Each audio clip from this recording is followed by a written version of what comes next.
विश्वविख्यात है विवेकानंद शिला स्मारक। कहते हैं कि जिस समय पवनसुत हनुमान को मूर्छित लक्ष्मण के लिए संजीवनी बूटी लाने के लिए भेजा गया था, उस समय भगवान राम की सेना का मनोबल ऊंचा नहीं था। जब महाबली हनुमान जी को पहाड़ पर वह बूटी नहीं मिली तो वह पूरा पहाड़ ही उठाकर वायु मार्ग से लंका जा पहुंचे, जहां भगवान राम का रावण से पौराणिक युद्ध हो रहा था। संजीवनी बूटी समय पर मिल जाने से मूर्छित लक्ष्मण सचेत हुए और बाद में युद्ध का फैसला भी श्री राम के पक्ष में ही रहा। जिस समय हनुमान जी संजीवनी बूटी सहित द्रोणाचल पर्वत को लेकर उड़ रहे थे, उस समय कुछ शिलाखंड कन्याकुमारी की भूमि पर गिर पड़े। इसलिए आज भी कुछ पहाड़ियों पर दुर्लभ औषधियां बूटियां पाई जाती हैं। महान वैद्य मुनि अगस्त औषधियों की खोज में कन्याकुमारी के पर्वतों में विचरण करते हुए अंततः अगस्त कुंडम में बस गए। द्रोणाचल का एक खंड मुख्य भूमि से जरा हटकर समुद्र में भी गिरा था। उसी का एक हिस्सा आज भी समुद्र से ऊपर है, जहां पर स्थित है स्वामी विवेकानंद की स्मृति में बनाया गया स्मारक। इसको बने हुए लगभग 2 दशक हुए हैं, लेकिन समुद्र में उठी हुई 2 बड़ी शिलाओं को देश विदेश में विवेकानंद रॉक्स के नाम से अधिक ख्याति प्राप्त हुई है। धार्मिक किंवदंती प्रचलित है कि कन्या पार्वती के नाम से ही यह स्थान कन्याकुमारी के नाम से विख्यात है। कहते हैं कि आकाश, पाताल और धरती को विजित करके राक्षस राज भाण ने देवलोक पर आक्रमण किया। तब हताश देवताओं ने शिव से रक्षा की प्रार्थना की। शिव ने उन्हें आश्वासन दिया कि पार्वती कुमारी कन्या के रूप में भाण का नाश करने को अवतरित होंगी। कन्या पार्वती को देखकर भाण राक्षस ने मोहित होकर उनका पीछा किया। भीषण युद्ध के उपरांत राक्षस राज मारा गया। राक्षस को नष्ट कर देवी कन्या ने शिव का वरण करना चाहा। शिवजी सहमत हो गए, परंतु नारद मुनि की चाल के कारण वे निश्चित मुहूर्त पर नहीं पहुंच सके। कन्या ने क्रुद्ध होकर अपने समस्त आभूषण फेंक दिए। माना जाता है कि कन्या के आभूषण ही रंग बिरंगी रेत बनकर समुद्र तट पर बिखरे पड़े। कहा जाता है कि कन्या पार्वती ने द्रोणाचल के खंड जहां पर विवेकानंद की स्मृति में स्मारक बना है, इन्हीं शिलाओं पर बैठकर शिव को वर रूप में प्राप्त करने के लिए कठिन तपस्या की थी। आज भी यहां पार्वती का एक पदचिन्ह देखा जा सकता है। इन शिलाओं को तमिल में श्रीपद परई भी कहते हैं। तमिल में परई का अर्थ पत्थर होता है। स्थानीय किंवदंतियों के अनुसार इन शिलाओं पर देवी कन्या का एक विशाल मंदिर था, लेकिन समुद्र के अतिक्रमण के कारण वह ध्वस्त हो गया। इसी कारण से देवी का दूसरा मंदिर मुख्य भूभाग पर बनाया गया, जो कि आज भी दर्शनीय है। समुद्र का अतिक्रमण संभवतः अवश्य हुआ होगा, क्योंकि भारत का यह दक्षिणतम छोर है, जहां एक ओर से बंगाल सागर और दूसरी ओर से अरब सागर का पानी वहां हिंद महासागर के जल से मिलता है। 3 समुद्रों के संगम के कारण इस स्थान को काफी पुनीत माना गया है। यही कारण है कि यहां कई संत महात्माओं ने तपस्या का ज्ञान प्राप्त किया है। स्वामी विवेकानंद, जिनका की असली नाम नरेंद्र नाथ था, इनका जन्म 1863 में सिमुलिया दत्ता परिवार में हुआ था। इन्होंने यहीं पर सिद्धि प्राप्त की थी। विवेकानंद का बचपन से ही ब्रह्मो समाज की तरफ झुकाव था। इनके गुरु रामकृष्ण परमहंस थे। उनकी प्रेरणा से ही स्वामी विवेकानंद ने आत्मसिद्धि पाई थी। गुरु रामकृष्ण परमहंस के निधन के बाद स्वामी विवेकानंद बंगाल से पंजाब, उड़ीसा, केरल, बनारस, बोधगया, हिमालय की ऊंचाइयों में भटकते भटकते कन्याकुमारी जा पहुंचे। कहा जाता है कि नाविक की मजदूरी के पैसे न होने के कारण स्वामी विवेकानंद ने मुख्य भूमि से श्रीपाद शिला तक शार्क मगरमच्छों से भरे सागर के 550 गज तैरकर पार किए थे। पहले तो उनके साहसिक प्रयासों ने दर्शकों का मनोरंजन ही किया, परंतु बाद में हंसी का स्थान आश्चर्य ने ले लिया, क्योंकि स्वामी जी तो कुशलता से तैरते आगे ही बढ़ते चले जा रहे थे। अंत में दर्शक उनके पीछे पीछे नाव में केले व नारियल की भेंट लेकर गए। स्वामी जी ने नम्रता पूर्वक भेंट अस्वीकार कर दी और उन्हें स्वयं शांति से रहने देने को कहा।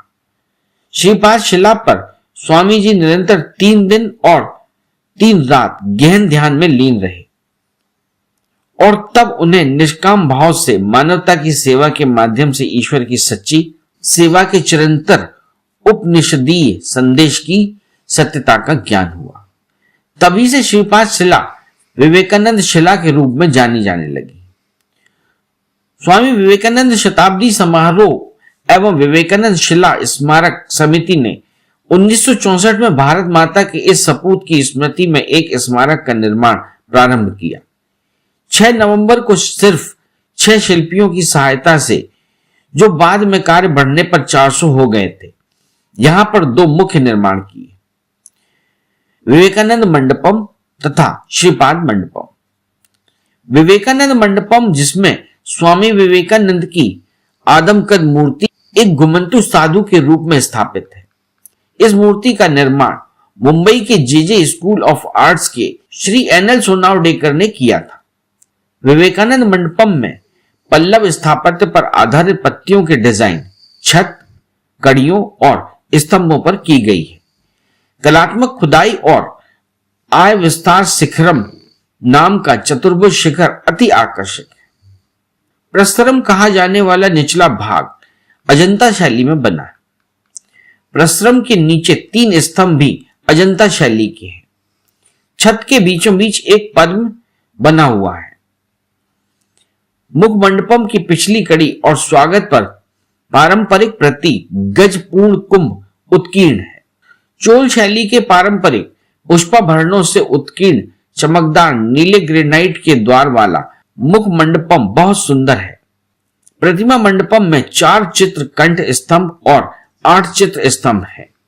सभी पारंपरिक ढंग से हाथ से पॉलिश किए गए। सजावटी खंभों पर बने पुष्पाभरण पल्लव शैली से प्रेरित है। फर्श पॉलिश किए हुए लाल ग्रेनाइट का है, जो तूतीकोरिन और मदुरै की खानों से मंगाया गया था। प्रतिमा मंडप की छत की ऊंचाई 25 फुट और शेष मंडप की ऊंचाई 20 फुट है। सभा मंडप के 2 कक्षों में मुंबई के श्री SM पंडित द्वारा बनाए गए मां शारदा और श्री रामकृष्ण परमहंस के जीवन चित्र हैं। ध्यान मंडपम में प्रणव पीठम पर एक कांच के पीछे चमकदार ओम चिन्ह, 2 नक्काशी किए हुए स्तंभ हैं, जो चोल और पल्लव शैलियों का मिश्रण प्रतीत होते हैं। इसका फर्श लाल ग्रेनाइट का है, जो मदुरै के निकट काजी नगरम की खानों से मंगवाया गया था। विवेकानंद मंडपम से 60 फुट की दूरी पर श्रीपाद मंडपम का निर्माण किया है। यह भवन चोल युगीन तमिल स्थापत्य की याद दिलाता है। इसमें चबूतरे के स्तर पर 3 प्राक्रम और 1 ताल विमानम है। गर्भगृह का निर्माण ठीक अयादि प्रमाण लक्षणम के अनुरूप है, जैसा कि शिल्प शास्त्र में बताया गया है। इस चौकोर मंडपम का आकार 71 फुट 10 इंच है। आंतरिक परिक्रमांक चारों ओर दीवार है। बाह्य परिक्रमा में 28 स्तंभ हैं। सबसे बाहरी परिक्रमा चबूतरा नुमा है। इसी की भीतरी परिक्रमा के अंदर एक कांच से ढका हुआ श्रीपद है। इस पर प्रतिदिन सुबह सूर्योदय के समय बिगुलनाद के साथ त्रिकोण केसरिया ध्वज, जिस पर ओम का चिन्ह अंकित है, चढ़ाया जाता है और सूर्यास्त के समय उतारा जाता है।